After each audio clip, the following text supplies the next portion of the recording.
শেষ হলো রাজশাহীতে বিভাগীয় বৃক্ষ মেলা। রাজশাহী জেলা প্রতিনিধি গোলাম কিবরিয়ার তথ্যচিত্রে বিস্তারিত।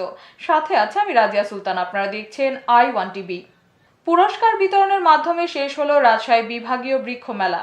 বৃক্ষ আমাদেরকে সবুজ ছায়া দেয়, অক্সিজেন দেয়। বৃক্ষ আমাদেরকে বাঁচিয়ে রাখে, কার্বন ডাই অক্সাইডের মতো ক্ষতিকারক গ্যাস টেনে নেয়। ব্যাপকভাবে বৃক্ষরোপণ করার জন্য বাড়ির আশেপাশে ফাঁকা জায়গায় মূলত এই বিষয়গুলোই ছিল আজকের আলোচনার বিষয়বস্তু।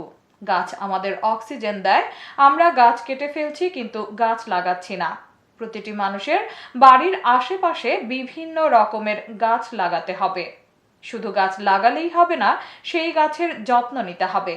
আর সেই লক্ষ্য নিয়ে রাজশাহী জেলা প্রশাসনের উদ্যোগে রাজশাহী সিটি কর্পোরেশন গ্রিন প্লাজায় আজ পক্ষকালব্যাপী বৃক্ষ মেলার সমাপনী অনুষ্ঠান হলো।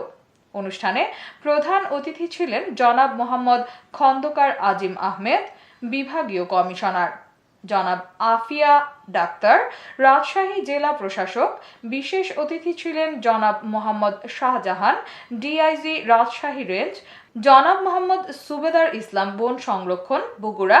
স্বাগত বক্তব্য রাখেন রফিকুজ্জামান শাহ, বিভাগীয় বন কর্মকর্তা, রাজশাহী। অনুষ্ঠানে অংশগ্রহণকারী সকল নার্সারি মালিকদের মধ্যে প্রথম, দ্বিতীয় এবং তৃতীয় স্থান অধিকারী নার্সারিকে সম্মাননা ক্রেস্ট এবং সার্টিফিকেট দেওয়া হয় এবং যারা অংশগ্রহণ করেছেন সকল নার্সারিকে সনদপত্র বিতরণ করা হয়। মেলার শেষ দিন ছিল জমজমাট। বিভিন্ন রকম ফুলের গাছ, ফলের গাছ, ঔষধি গাছ, ফলজ গাছের ভরপুর। মেলা শেষের দিন ও মেলাতে আসা বেশিরভাগ দর্শক গাছ কিনে নিয়ে বাড়ির দিকে চলে যাচ্ছেন। সে এক অপরূপ দৃশ্য। সবুজে ভরা সুন্দর এক ছায়া ঘেরা অনাবিল আনন্দ ঘন পরিবেশ।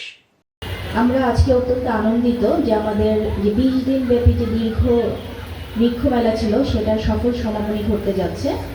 এতক্ষণ সঙ্গে থাকার জন্য ধন্যবাদ। i1 টিভির নিয়মিত আপডেট পেতে ভিজিট করুন আমাদের ওয়েবসাইট, ফেসবুক, ইনস্টাগ্রাম ও ইউটিউব চ্যানেলে।